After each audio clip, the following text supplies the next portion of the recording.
예루살렘 교회는 성령 충만한 교회였고 너무나 아름답고 멋진 교회로 변화해 가고 있었습니다. 그게 32절, 33절 말씀에 이렇게 이야기합니다.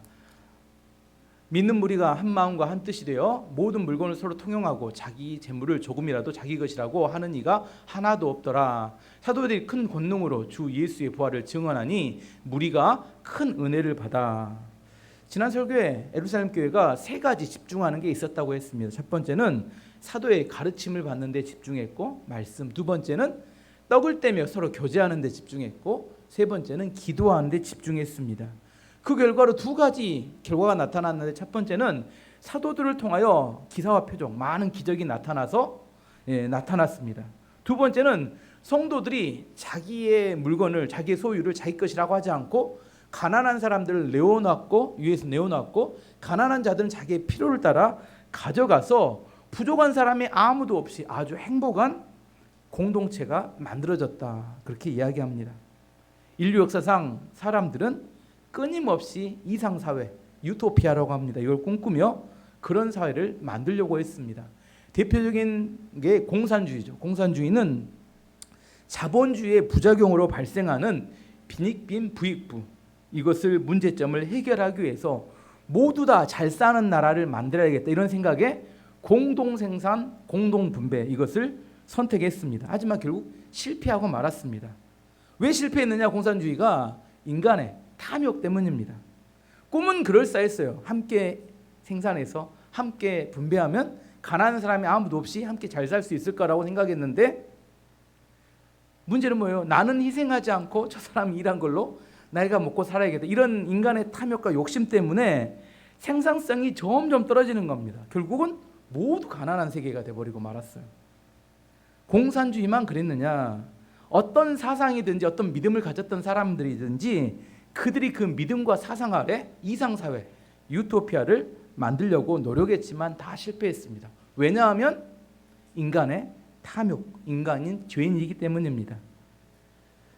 죄의 문제를 해결하지 못하는 이상 절대로 인간은 유토피아를 만들 수 없습니다. 사람들은 세상 어디인가 유토피아가 있다고 있지는 않는데 있다고 가정해 봅시다. 여러분이 그 유토피아를 찾아갑니다.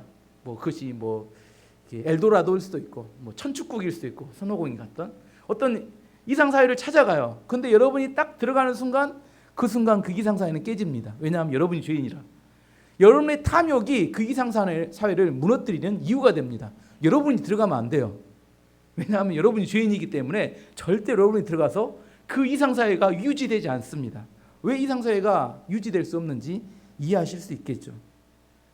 내가 죄인이고 우리가 탐욕을 가졌기 때문에 그게 유지되기가 어렵습니다. 인류 사상 최고의 이상사회, 인류 역사상 최고의 이상사회가 어디였냐면, 이상사회 유토피아는 2000년 전에 예루살렘 교회에 그게 만들어졌습니다. 성도들이 자발적으로, 자기의 강제가 아니라 자발적으로 자기의 소유를 내어놨고, 그 다음에 필요한 사람이 얼마만큼만 가져갔어요? 필요한 만큼만 딱 가져갔어요. 어떤 사람이 헌신적으로 자기의 소유를 내놨습니다. 근데 어떻게 해요? 어떤 사람이, 가져간 사람이 충분히 있는데 욕심을 부리면서 더 많이 가져가면 어떻게 돼요? 더 많이 채우면 어떻게 돼요? 그렇게 되면 그러면 이상사회가 되지 않습니다. 모든 사람이 남는 사람이 내어놓고 필요한 사람이 필요한 만큼만 가져가야 필요한 사람들이 다 나누어 쓸 수 있는 세상이 될 수 있는데, 그게 2000년 전에 예루살렘 교회에 그게 이루어졌다는 겁니다. 불필요하게 쌓는 사람이 없는, 그런 욕심이 없는 그런 공동사회가 이루어졌습니다. 어떻게 이런 이상사회가 이루어질 수 있었느냐? 성령 충만한 사람들을 통해서 서로 사랑하고 희생함으로 이게 이루어질 수 있었습니다. 근데 문제는 뭐냐? 아까도 똑같습니다. 안타까운 것은 이런 이상사회가 그렇게 오래 가지 못했다는 겁니다. 왜 오래 가지 못했어요? 욕망과 탐욕 때문에. 오늘 본문이 그걸 이야기합니다. 예루살렘 교회 창립 멤버 중에 구브로 출신의 요셉이라는 사람이 있었습니다. 이 사람은 믿음이 뛰어났어요. 그리고 신실한 사람이었습니다. 그리고 자기의 소유를 가지고 사람들을 섬기는 사람이었습니다. 36절, 37절 말씀 보시면, 구브로에서 난 레족이라는 사람이 있으니 이름은 요셉이라 사도들이 일컬어 바나바라, 번역하면 위로의 아들이라 하니 그가 밭이 있음에 팔아 그 값을 가지고 사도들의 발 앞에 두니라. 그다음에 요셉은 여러 가지 장점 중에서 가장 최고의 장점은 뭐냐면 힘들고 어려운 사람들을 만나서 대화하면 그 사람들을 위로하고 격려하는 데 탁월했습니다. 이 사람과 이야기만 하고 나면 큰 힘을 얻고 위로를 얻었습니다. 그래서 사도들이 그의 이름을 변명을 뭐라고 지어줬냐면 바나바라고 했어요. 성경에 나온 이름 중에 앞에 바자가 붙으면 누구누구의 아들 이런 의미입니다. 베드로를 예수님께서 뭐라 부르셨냐면 바요나 시모나 이렇게 부르셨어요. 바요나 하면 무슨 말이에요? 바가 아들이니까 요나의 아들. 그러면 베드로 아버지의 이름은 뭐예요? 요나라는 거예요. 요나의 아들 시모나 이런 의미가 바요나 시모나입니다. 그럼 바돌로메는 어떻게 돼요? 바돌로메. 돌로메의 아들 이런 이야기입니다. 그럼 바나바는 뭐예요? 나바야 아니라 나바는 이름이 아니라 나바는 위로입니다. 위로. 그래서 바나바는 위로의 아들. 이렇게 헌신했던 바나바, 특별히 하나님께서 위로와 격려를 주는 은사를 주셨던 이 바나바가 또 뭐까지 하냐면 자기가 가지고 있던 밭 소유를 팔아서 사도들 앞에 헌금을 하게 됩니다. 사도들이 충성스러웠던 바나바 요셉을 보면서 그를 공개적으로 아마 인정을 해줬던 것 같아요. 그때 당시 예루살렘 교회는 10,000명이 넘는 엄청나게 큰 교회였습니다. 거기서 인정을 받는 거 쉽지는 않습니다. 근데 사도들이 그의 위로의 사역과 그가 했던 섬김의 사역에 대해서 아마 공개적으로 인정을 해줬던 것 같고, 그게 알려지면서 많은 사람들이 바나바를 칭찬해 줬습니다. 뭐라고 하냐면 요셉이라는 구브로 사람이 있는데 그 사람은 믿음도 대단하고 그에게 상담하면 우울증 환자도 치료가 되고 또 정말 이렇게 힘든 사람들이 만나게 되면 새 힘을 얻는, 거기에 자기가 가지고 있던 비싼 소유의 땅을 팔아서 가난한 자들을 위해서 섬겼던 사람이 있단다고 그 소문이 점점 예루살렘 교회에 퍼지게 되었다는 겁니다. 바나바는 이런 인정을 받고 싶거나 칭찬을 받기 위해서 했던 일은 아닙니다. 다만 성령께서 그의 마음을 주장하셨고 그가 성령을 따라서 이렇게 했을 뿐입니다.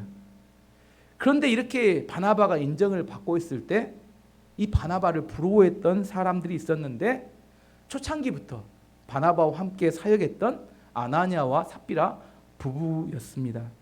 이 부부도 초창기부터 예루살렘 교회에 있었던 기적들 그리고 서로 섬기며 희생하는 이런 공동체의 모습에 감동을 받고 있었어요. 세상에 이런 헌신이 있구나. 문제는 뭐냐면 자기와 비슷하게 사역했던 바나바가 사도들과 성도들에게 인정을 받는 것을 보면서 나도 헌신했는데 왜 나는 알아주지 않고, 이 섭섭한 마음이 마음속에 들었습니다. 그래서 이 바나바가 이렇게 이 아나니아와 삽비라 부부가 바나바와 자기가 무슨 차이가 있을까를 자세히 보니까 뭐가 차이가 있었어요? 밭을 팔아서 사도들 앞에 헌금했던 것을 발견합니다. 아, 그렇구나. 이 두 부부가 그래서 서로 논의를 합니다. 우리도 뭐 하자? 밭을 팔아서 헌금합시다. 이 의논을 하면 안 되는데, 의논을 하지 말고 뭐 해야 되는데? 기도를 해야 되는데 의논을 하다 보니까 기도했다면 성령의 인도하심을 받았을 텐데 의논을 하니까 인간적이고 합리적인 결론에 도달하게 됩니다. 땅을 팔아서 헌금을 하되 양이 너무 많으니까 일부는 헌금하고 일부는 숨깁시다. 땅을 얼마에 팔았는지 누가 알겠어. 안타까운 것은 이 부부가 뭐예요? 한 사람이라도 말리면 좋은데 이 부부가 딱 하시니 마음이 딱 맞았어요. 하나님께 충성하는데 마음이 딱 맞으면 좋은데 뭐 하는데 마음이 딱 맞았어요? 죄 짓는데 딱 합심이 됐습니다. 마음이 딱 합쳐져 가지고 우리가 이렇게 해서 거짓말을 합시다. 1절 2절 말씀이 그걸 이야기합니다. 아나니아라는 사람이 그의 아내 삽비라와 더불어 소유를 팔아 그 값을 얼마 감춤해 그 아내도 알더라. 얼마만 가져다가 사도들 발 앞에 두니. 여기 생각해 볼 것은 자기가 소유하고 있는 땅을 팔아서 교회 헌금한다는 게 쉬운 일인가요? 혹시 여기서 집이나 땅을 팔아서 헌금해 오신 분 있으신가요? 쉽지 않습니다. 이 대단한 헌신입니다. 근데 이 대단한 헌신, 쉽지 않은 일을 하는 중에 뭐가 있어요? 사도와 교회를 속이는 일이 있다는 겁니다. 우리가 생각할 때 대단한 헌신을 하면 정말 순수한 마음으로 할 것 같다 이렇게 생각할 수 있잖아요. 근데 그렇지 않을 수도 있다는 사실을 성경이 이야기하고 있다는 겁니다.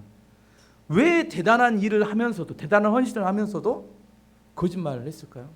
왜 그랬어요? 인정받고 싶기 때문입니다.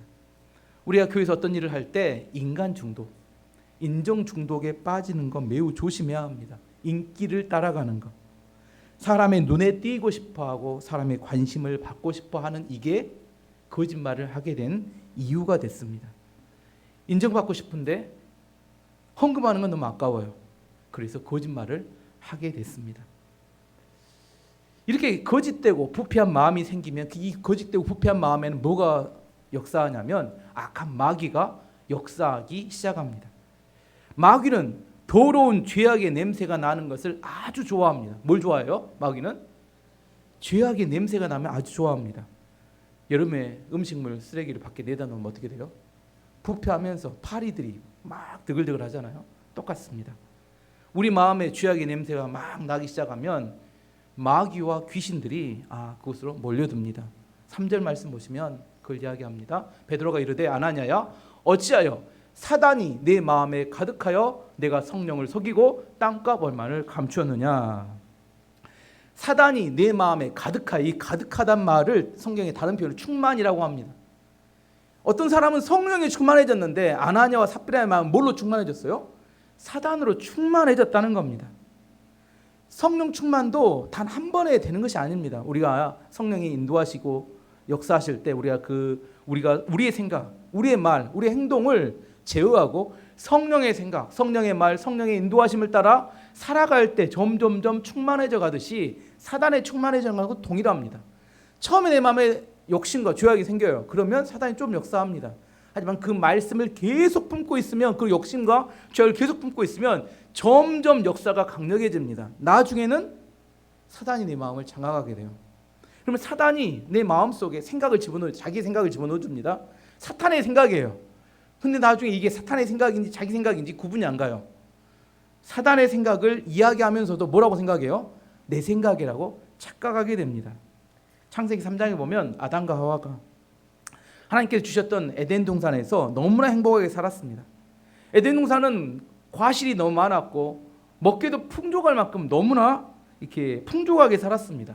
그리고 두 부부는 너무 서로 사랑했고 다른 동물들과의 관계도 너무 좋았기 때문에 우리가 생각하는 에덴 동산은 유토피아, 이상사회에 맞았습니다.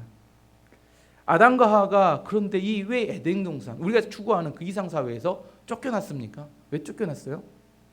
탐욕 때문에. 에덴 동산에 먹을 게 충분했다니까요. 충분했어요. 근데 뭐에 대한 욕심을 부렸어요? 선악과를 먹어야겠다, 이런 욕심을 낸 겁니다. 선악과는 어떤 역할을 하냐면 에덴 동산의 주인이 누구인지를 가르쳐주는, 기억나게 하는 역할을 합니다. 사람들은 처음에는 하나님께 은혜를 받으면 은혜를 받았다고 감사해요. 근데 시간이 지나면 하나님이 은혜로 받은 게 아니라 누구 거라고 생각해요? 누구 거라고 생각해요? 내 거라고 생각합니다. 착각이 옵니다. 아담과 하와에게 에덴 동산은 자기 거예요? 하나님 거예요? 하나님 거죠. 맞죠? 근데 시간이 한 100년쯤 지났습니다. 그럼 어떻게 돼요? 100년쯤 지나면 원래 이거 자기 거였다고 생각하는 착각이 오게 된다는 겁니다. 그래서 하나님께서 선악과를 두심을 통하여 이 에덴 동산이 누구 거다? 하나님 거라는 사실을 기억하게 하는 겁니다. 우리 이야기를 해보면 우리의 인생의 주인은 누구입니까? 우리를 이 땅에 태어나게 하시고 100년 동안이라는 시간을 주신 분이 누구예요? 하나님 맞는가요? 근데 마치 인생의 주인이 자기 것인 것처럼 자기가 마음대로 시간도 사용하고 자기 인생을 자기가 마음대로 사용하려고 합니다. 성공하는 인생은 어떤 인생이냐면 주인이 누구인지를 기억하는 인생이 성공하는 인생입니다. 우리의 인생의 주인은 하나님이십니다. 주인을 인정하는 사람이 에덴의 축복도 누릴 수 있게 되고 마침내 천국에 가기도 합니다. 어느 날 뱀이 하와를 찾아왔어요. 그걸 물어보는 겁니다. 하나님께 정말 저 선악과를 먹지 말라고 하셨냐고 물어봐요.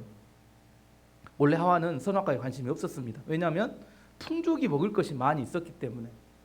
근데 그 이야기를 듣고, 뱀이 이야기를 듣고 마음이 달라지기 시작해요. 뱀이 속삭입니다. 야, 하나님이 너희를 속인 거야. 너희가 선악과를 먹으면 하나님처럼 눈이 밝아져서 이렇게 눈이 하나님처럼 될까봐 너희가 먹지 못하게 하려고 하나님이 너희를 속인 거야. 이야기를 듣고 나서 선악과를 딱 쳐다보는데 그 전에 본 선악과하고 전혀 달라요. 먹음직도 하고 보암직도 하고 지혜롭게 할 만큼 탐스럽게 보이는 겁니다. 저것만 먹으면 뭐 하겠다는 거예요? 세상 모든 것을 얻을 것처럼 그럼 행복할 거다, 이런 이렇게 마음에 감동이 오는 겁니다. 이게 미혹이라고 합니다. 우리 마음의 유혹에 빠져가는 과정입니다. 우리는 어떤 소리를 듣느냐에 따라서 우리의 인생이 달라지게 됩니다. 우리의 귀를 잘 관리할 줄 알아야 돼요. 더러운 이야기, 유혹적인 이야기, 원망과 불평의 이야기를 들으면 우리 인생이 더러워지고 원망과 불평 가운데 살아가게 됩니다. 하나님의 말씀, 감사, 찬송의 소리를 들으면 우리가 감사와 찬송 가운데 살아가게 됩니다. 뱀의 달콤한 유혹에 하와가 마음을 빼앗기고 맙니다. 그리고 탐심, 선악과를 먹고 싶은 탐심에 결국 따먹습니다. 또 혼자만 먹으면 어떻게 해요? 불편하니까 남편에게 가서 당신도 먹어 이야기해. 그러면 아담이 뭐라고 해야 돼요? 안 돼 해야 되는데 공범으로 만들었습니다. 누구와 똑같아요? 지금 제가 누구 이야기하는 거예요? 아나니아와 삽비라가 공범이 되었다는 이야기. 공범, 같은 마음을, 여기서 누군가 하나는 거절해야 되는데 같은 마음으로 죄 짓는데 합심했습니다. 합심하여 기도하면 좋은데 합심하여 죄를 지었습니다. 선악과를 따먹은 결과가 뭐였어요? 유토피아였던 에덴 동산에서 추방당하고 말았습니다. 신약시대에 만들어진 이상사회, 예루살렘 교회, 이걸 무너뜨리는 악한 마귀의 전략도 동일했습니다. 어쩌면 하와에게 다가갔던 전략과 이 아나니아와 삽비라에게 다가갔던 전략이 동일합니다. 탐심을 자극해서 넘어뜨리는 겁니다. 마귀는 과거에 성공했던 방법을 또 사용합니다. 우리가 왜 성경을 읽고 묵상할까요? 아나니아와 삽비라에게 역사했던 마귀는 동일하게 이 시대 우리에게도 동일하게 똑같은 방법으로 다가오기 때문입니다. 아닐 것 같죠? 똑같습니다. 그래서 우리가 성경을 묵상하고 그 마귀가 어떻게 접근하는지를 알고 우리의 마음을 어떻게 지켜야 되는지 우리가 성경을 통해서 깨닫고 배우게 되는 겁니다. 아나니아와 삽비라에게 사도들이 헌금을 강요한 적 한 번도 없습니다. 다만 자기들이 인정받고 싶은 욕망에, 인기를 얻고 싶은 욕망에, 사람들의 관심의 대상이 되고 싶은 욕망에 거짓말을 했습니다. 그래서 사도 베드로가 아나니아를 책망합니다. 4절 말씀 보시면 땅이 그대로 있을 때는 내 땅이 아니며 판 후에도 내 마음대로 할 수 없더냐. 어찌하여 이 일을 내 마음에 두었느냐. 사람에게 거짓말한 것이 아니요 하나님께로다. 쉬운 성경 한번 봐보면 4절 말씀을, 그 땅은 팔기 전에도 그대의 것이었고 판 뒤에도 그 돈을 그대의 마음대로 할 수 있었소. 그런데 어찌하여 성령을 속일 마음을 먹었소. 그대는 사람을 속인 것이 아니라 하나님을 속인 것이요. 베드로 사도의 요지는 뭐냐면 왜 일부만 했느냐 이게 아닙니다. 왜 성령을 속이려고 했느냐 이게 중점입니다. 사람을 속인 게 아니라 하나님을 속인 것이다. 하나님을 속인 것이 분명한 죄라고 지적합니다.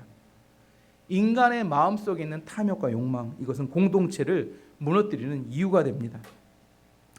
사랑하고 희생하면 적은 것이 있어도 공동체가 행복할 수 있습니다. 하지만 탐욕과 욕망이 있으면 아무리 많이 있어도 그들은 불행하고 부족하게 됩니다. 우리나라 예를 들면 우리나라 연말 11월 12월이 되면 도로 곳곳이 공사를 합니다. 왜 공사해요? 공무원들 잘 아시죠? 연말만 되면 도로가 다 파헤쳐져요. 그냥 파헤쳐집니다. 왜 파헤쳐져요? 예산이 남으면 안 된다는 겁니다. 배정된 예산을 쓰지 않으면 그 다음에 뭐요? 예산이 삭감된다는 거예요. 국민들 대신 일을 맡겼던 공무원들이 예산을 아끼면 상을 줘야 되는데 예산이 깎이니까 뭐예요? 불필요한 공사를 하게 되고 가짜 영수증을 만들어서 첨부하게 되는 거짓말을 하게 됩니다. 근데 그 세금 누가 다 내야 돼요? 국민들이 다 내야 되는 세금입니다. 부족하기 때문에 가난한 사람을 돕지 못하는 게 아닙니다. 인간의 마음에 있는 죄악을 다루지 못하면 많이 있어도 부족하고 항상 상대적인 박탈감에 고통을 느끼게 됩니다. 우리나라는 한국전쟁 이후에 지금까지 지속적으로 고속 성장을 해왔습니다. 선진국이 모이는 OECD에도 가입했고 세계 10대 경제대국 안에도 들어있는 나라입니다. 하지만 출산율은 세계 최꼴찌예요. 0.78명. 그리고 사살률은 세계 최고입니다. 출산율은 아기를 안 낳고 죽기는 많이 자살하. 왜 무슨 이야기를 합쳐 보면 먹고 살기 힘들다는 이야기입니다. 살기가 너무 힘들어요. 먹을 양식이 없어서가 아니라 먹을 건 충분합니다. 국가에 대주니까. 먹을 것이 없으면 상대적 박탈감. 어떤 사람이 타는 큰 외제차. 차가 없어서가 아닙니다. 이런 고통 속에서, 상대적 박탈감 속에서 자녀를 낳을 여유도 없고, 또 이런 고통스러운 삶을 자녀들에게 물려주고 싶지도 않아서 자의를 안 낳는 거라고 생각합니다. 반면에 OECD 국가 중에서, 선진국 중에서 가장 출산율이 높은 나라가 어느 나라인지 혹시? 이스라엘입니다. 중국은 아예 OECD에 가입한 나라가 아니고요. 이스라엘은 평균 3명을 낳는다고 합니다. OECD 국가 중에 보통 평균의 2배를 낳습니다. 근데 왜 낳는지 제가 이렇게 찾아봤더니 이스라엘은 청년 실업률을 조사하지 않는데요. 왜냐하면 청년들이 취업 걱정을 하지 않는 나라는 모두 다 취업을 하니까. 또한 아이를 낳게 되면 국가가 책임을 지고 양육해주는 시스템이 있습니다. 무슨 말이에요? 공동체적인 국가를 운영하는 그 서로에 대한 희생과 사랑이 그 나라 안에는 있다는 이야기입니다. 우리나라는 세계에서 가장 빠르게 고령화가 되고 있는 나라라고 합니다. 무슨 말이에요? 아이는 적게 낳고 사람들은 점점 늙어가고. 과연 이런 대한민국에 소망이 있을까? 여러분 어떻게 생각하세요? 왜? 물질이 부족해서가 아니라 공동체 의식이 없이 뭐라고 생각해요? 나만 잘 살면 된다고 생각하는 이기적이고 탐욕적이고 개인적인 생각, 이게 대한민국의 미래를 어둡게 만듭니다. 그래서 지금 우리나라에 정말 필요한 게 뭘까? 돈일까? 아니면 죄사함을 위한 예수 그리스도의 보혈의 피일까? 탐욕과 욕망은 더 이상 이 사회를 행복하게 만들지 못하게 됩니다. 나는 어떻게 살아남았을지 모르지만 우리의 자녀들이 살아갈 다음 세상은 정말 힘들고 어려운 세상일 수밖에 없다고 생각합니다. TV에서는 자꾸 동성애자들이 자주 등장하고, 전세 사기, 주가 조작, 거짓말과 속임수로 돈 버는 사람들이 자꾸 뉴스에 나오고, 도덕성을 잃은 정치인들은 부끄러운 줄도 모르고 큰소리치고, 이런 것들이 점점 사회를 죄악으로 끌고 가게 됩니다. 정말 우리 사회에 필요한 것은 돈보다 회개하고 죄용삼을 받는 십자가의 은혜라고 저는 믿습니다. 더 많이 번다고 절대 행복하지 않습니다. 우리는 죄 속에서 부유하게 성장해 왔죠. 여러분도 마찬가지입니다. 10년 전에 여러분보다 지금이 더 나을 거라고 생각합니다. 하지만 그렇기 때문에 더 행복하느냐? 그건 또 다른 이야기입니다. 인간의 욕망과 탐욕은 끝이 없기 때문입니다. 하나님께서 하나님을 속이려고 했던 아나니아를 그 자리에서 죽게 하셔서 심판하셨습니다. 오늘 5절 말씀 보시면 아나니아가 이 말을 듣고 엎드려 혼이 떠나니 이 일을 듣는 사람이 다 크게 두려워하더라. 저는 어려서 이 본문을 볼 때마다 무서웠습니다. 하나님 속이면 죽는구나. 충격이, 사실 두렵다기보다는 충격이었습니다. 여러분 모르겠어요. 저는 충격이었습니다. 어떻게 이럴 수가 있지. 근데 다행인 것은 뭐냐면 그 이후로 이렇게 아나니아 이후로 삽비라 부부 이후로 이렇게 속였다 해서 죽는 사람이 많이 없었다는 게 그렇구나. 만약에 이대로 적용된다면 여기서 몇 명이나 살아남을 수 있을까? 우리 교회에서 몇 명이나 살아남을, 이게 아무리 생각해도 이렇게 명단이 떠오르지 않아요. 그러면 이 본문을 우리가 어떻게 해석하고 받아들여야 할 것인가? 이것과 가장 유사했던 사건이 구약의 사건 중에 여리고성 전투 이후에 아간의 이렇게 심판 사건이 있습니다. 출애굽기에서 출애굽한 이스라엘 백성들이 40년 동안 광야를 떠돌다가 드디어 가나안 땅에 입성해서 첫 번째 전투가 여리고성 전투였습니다. 여리고성은 난공불락의 철옹성이었습니다. 그때 하나님의 명령은 여리고성을 7일 동안 돌아라 했어요. 6일 동안 하루에 한 바퀴씩, 마지막 7일째는 7바퀴를 돌아라 이렇게 이야기하고 마지막에 함성을 지르면 여리고성이 무너질 것이다. 실제로 이스라엘 백성이 그렇게 7일 돌고 함성을 딱 지르니까 여리고성 철옹성이 와르르 무너졌습니다. 엄청난 충격과 대단한 일이었습니다. 하나님께서 그런데 명령하시기를 가나안 땅의 첫 번째 성인 여리고성을 정복하고 나서 그 땅에서 얻게 된 전리품은 모두 하나님께 바쳐야 한다. 왜냐하면 첫 번째 열매이기 때문이다. 물론 다른 전쟁에 승리하면 11조를 하나님께 드리지만 나머지는 다 전쟁에 참여한 사람들이 전리품으로 나누어 가졌습니다. 근데 유다 지파의 아간이라는 사람이 여리고성에서 정복한 다음에 거기서 얻었던 전리품 중에 일부를 훔치게 됩니다.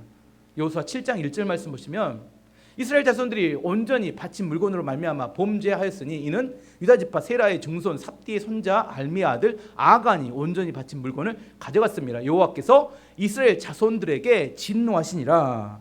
훔친 것도 많이 훔친 게 아니에요. 외투 한 벌, 금 일부, 은 일부 이거 훔쳤습니다. 여호수아 7장 21절 말씀 보시면 내가 노력한 물건 중에 시날산의 아름다운 외투 한 벌, 은 200세겔과 그 무게가 50세겔 되는 금덩이 하나를 보고 탐내어 가졌나이다. 보소서 이제 그 물건들을 내 장막 가운데 땅 속에 감추었는데 은은 그 밑에 있나이다 하더라. 근데 문제는 아간의 범죄 때문에 그 다음 전투였던 아이성 전투에서 패배하고 말았습니다. 난공불락의 성이었던 여리고성은 쉽게 정복을 했는데 그 다음의 성이었던 아이성에서는 패배했습니다. 그래서 여호수아가 지도자였던 여호수아가 하나님께 엎드려 기도합니다. 하나님 왜 이런 일이 발생한 겁니까? 그랬더니 하나님께서 하신 말씀이 너희 안에 범죄한 자가 있다는 겁니다. 그래서 여호수아가 찾아냈습니다. 전리품을 훔쳐간 아간을 찾아내고 그와 그의 가족들을 모두 죽이라고 명령했습니다. 왜 죽였을까? 너무 가혹한 거 아닌가? 뭘 좀 훔쳤다고. 아간의 범죄 때문에 하나님께서 전투에 나가면 더 이상 돕지 않기 때문이라는 겁니다. 죄가 있는 곳에 하나님의 역사가 멈춰집니다. 다른 백성들은 뭐예요? 다른 백성들은 다 목숨을 바쳐 전투하는데 뒤로 탐욕을 채우는 사람이 있으면 결국 뭐가 돼요? 공동체 자체가 무너지게 됩니다. 누가 나가서 목숨을 걸고 전쟁하겠습니까? 그래서 하나님께서 강력하게 경고하시는 겁니다. 오늘 본문에 돌아보면 왜 하나님께서 아나니아와 삽비라 부부를 죽이시는 이 강력한 심판을 하시는 걸까? 이 부부가 성령을 속이고 사람에게 인정을 받게 된다면 더 이상 사람들은 진실한 마음을 하나님께 공동체에 헌신하지 않기 때문입니다. 요약해 보면 이런 겁니다. 하나님께서 예루살렘 교회 공동체를 지키기 위해서 아나니아와 삽비라 부부를 심판하신 겁니다. 하나님께서는 우리를 사랑하십니다. 하지만 예수님의 피값으로 사신 교회도 너무나 사랑하십니다. 교회가 부족해 보이고 연약해 보일지라도 교회는 하나님의 구원의 통로이고 하나님의 역사의 중심입니다. 교회가 이 땅의 소망입니다. 하나님께서 교회의 거룩함과 공동체성을 지키기 위해서 강력하게 심판하신 겁니다. 마지막으로 하나를 더 살펴보면 하나님께서 그러면 왜 심판하셨는지 구체적인 목적이 하나님께서 나타나는데 5절 말씀 보시면 아나니아가 이 말을 듣고 엎드려져 혼이 떠나니 이 일을 듣는 사람이 다 크게 두려워하더라. 두려워하단 말을 경외한다 이렇게 이야기하면 경외한다. 어떤 청와대에서 일하신 분이 이런 이야기하더라. 세상에도 그렇게 날고 긴 사람도 청와대만 들어오면 그렇게 겸손하고 공손해진대요. 걸음걸이도 아주 이렇게 조심조심 걷는다고 합니다. 왜 그래요? 왜 청와대에 들어오면 조심조심 걸어요? 예, 최고의 권력자인 대통령이 거기 살기 때문입니다. 경외하는 것, 존경하고 두려운 마음이 있기 때문입니다. 하나님의 존재를 인정하는 사람은 교회에 와서 경외하는 마음을 갖습니다. 하나님 앞에서 함부로 말하지 않고 함부로 행동하지 않습니다. 하나님의 존재를 인정하지 않는 사람은 건방지고 방자하게 행동합니다. 잠언 29장 18절 말씀 보시면 묵시가 없으면 백성이 방자에 행하거니와 율법을 지키는 자는 복이 있느니라. 하나님의 말씀이 없으면 사람이 방자하게 행동합니다. 반면 하나님의 말씀을 지키려고 하나님의 존재를 인정하는 사람은 하나님께서 복을 주십니다. 예루살렘 교회는 매일처럼 성령의 강력한 역사를 통하여 하나님의 일하심을 볼 수 있었고 그들이 믿음으로 하나님께 나아갔습니다. 자신의 생각, 자신의 말, 자신의 행동을 하지 않고 성령께서 말하게 하심을 따라 말하고 성령이 인도하심을 따라 행동하고 성령이 생각하게 하신 걸 생각하는 그런 공동체였어요. 왜냐하면 하나님을 인정하는 경외하는 믿음이 있었기 때문입니다. 그런데 아나니아와 삽비라가 하나님을 경외하는 마음을 상실한 겁니다. 9절 말씀 보시면 베드로가 이르되 너희가 어찌 함께 꾀하여 함께 작당을 하여 주의 영을 시험하려 하느냐. 보라, 내 남편이 장사하고 오는 사람들이 발이 문 앞에 이르렀으니 또 너를 메어 나아가리라 하니. 어찌 네 부부가 작당을 해서 함께 짜고 성령을 속이려고 시도했느냐. 왜 성령을 속이려고 시도해요? 성령이 우습게 생각되니까 그렇게 한 거 아니에요. 저는 담임 목사로서 교회 사역을 하면서 가장 어려운 것 중에 하나가 두 가지. 어려운 것 중에 하나가 뭐냐면 하나님의 사랑을 가르치지만 하나님을 경외하는 마음을 가르치는 겁니다. 하나님의 사랑은 우리가 어떤 죄를 지더라도 용서해 주셔. 이걸 가르치면 어떻게 돼요, 성도들이? 하나님이 용서해 주신대 하고 죄의식도 없고 잘못했다고 인정하는 마음도 없이 마음대로 죄를 짓습니다. 근데 한 가지 아셔야 합니다. 하나님께서는 성도들로 하여금 하나님을 경외하도록 하기 위해서 심판하신다는 겁니다. 하나님 심판하십니다. 질병으로 치시기도 하십니다. 경제적인 어려움을 주시기도 하십니다. 관계에 어려움을 주시기도 하십니다. 자녀들을 어려움에 빠뜨리기도 하십니다. 심판하십니다. 하나님이 우리를 사랑하시지만 하나님께서 또 교회를 사랑하시기 때문에 심판하십니다. 하나님을 생각 없는 무조건적인 은혜와 사랑을 주는 쪼다로 알면 안 됩니다. 분명히 말씀드립니다. 하나님은 교회 공동체를 지키시기 위해서 심판하십니다. 성령 충만한 교회란 하나님의 심판이 작동하기 때문에 하나님을 경외하고 두려워하는 교회를 말합니다. 성령이 충만해지게 역사하면 악마도 마귀도 충만하게 역사합니다. 처음에 이야기했던 바나바라는 사람이 있었고 이렇게 아나니아라는 사람 두 사람을 비교해 보면 두 사람의 겉모습은 똑같았어요. 교회 와서 예배드리고 교회 와서 헌금하고 교회에서 헌신했습니다. 근데 이 두 사람의 마음은 달랐어요. 한 사람은 성령에 충만한 사람이었고 한 사람은 마귀에 충만한 사람이었다. 성경은 그렇게 이야기합니다. 우리의 마음은 영적 전쟁터입니다. 우리의 마음을 누가 점령하느냐에 따라서 우리가 하나님의 도구가 될 수 있고 우리가 마귀의 도구가 될 수 있습니다. 잠언 4장 23절 이렇게 이야기합니다. 없어요. 모든 지킬 만한 것 중에 더욱 내 마음을 지키라. 생명의 근원이 이에서 남이니라. 어떤 일이 발생했을 때 겉모습만 보지 마시고 그 배후에 역사하고 누가 움직이는지를 볼 줄 아는 게 영적 민감성입니다. 영적 민감성이 뭐라고요? 겉으로 드러나는 것은 똑같을 수 있어요. 하지만 그 영적인 배후에는 누가 움직이는지 다를 수 있다는 겁니다. 같은 일이지만 성령이 역사할 수 있지만 같은 일에 마귀도 역사할 수 있다는 겁니다. 영적 전쟁에 승리하기 위해서는 반드시 깨어서 기도해야 합니다. 베드로 사도가 베드로전서에서 우리에게 이렇게 권면합니다. 베드로전서 5장 8절 9절 말씀 보시면 근신하라 깨어라 너희 대적 마귀가 우는 사자같이 두루다니며 삼킬 자를 찾나니 너희는 믿음을 굳건하게 하여 그를 대적하라. 이는 세상에 있는 너희 형제들도 동일한 고난을 당하는 줄을 알미라. 깨어서 악한 마귀를 대적해야 합니다. 용서하고 용납해 주어서 해결할 수 없는 문제도 있다는 걸 아셔야 합니다. 용서와 용납만이 모든 것의 능사가 아닙니다. 악한 마귀는 대적해야 합니다. 영적 민감성을 가지고 마귀의 공격을 파악할 줄 알아야 합니다. 그리고 우리의 힘이 아닌 전신갑주를 취해서 악한 마귀를 대적해야 합니다. 말씀의 결론을 맺도록 하겠습니다. 하나님은 우리를 사랑하십니다. 하지만 복음의 통로가 되고 있어 그리스도의 핏값을 다신 교회를 더욱 사랑하십니다. 아나니아와 삽비라 부부를 보면 너무 안타까운 일입니다. 헌금하다 죽었어요. 세상에 이렇게 불행한 일이. 죄 짓다 지으면 그래도 좀 낫잖아요. 죄 짓다 지었으니까. 근데 헌금하다 죽었다니까요. 이게 말이 될까?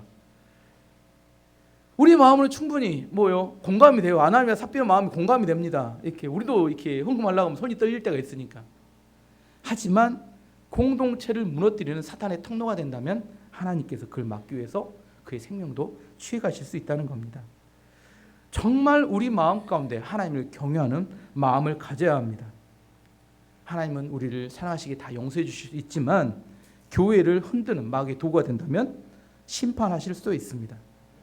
교회를 사랑해서 여러분 교회가 올바로 세워지도록 여러분 기도하셔야 합니다. 그리고 하나님을 경외하는 성령 충만한 믿음을 갖는 교회와 성도가 되시기를 축원합니다. 함께 기도하도록 하겠습니다.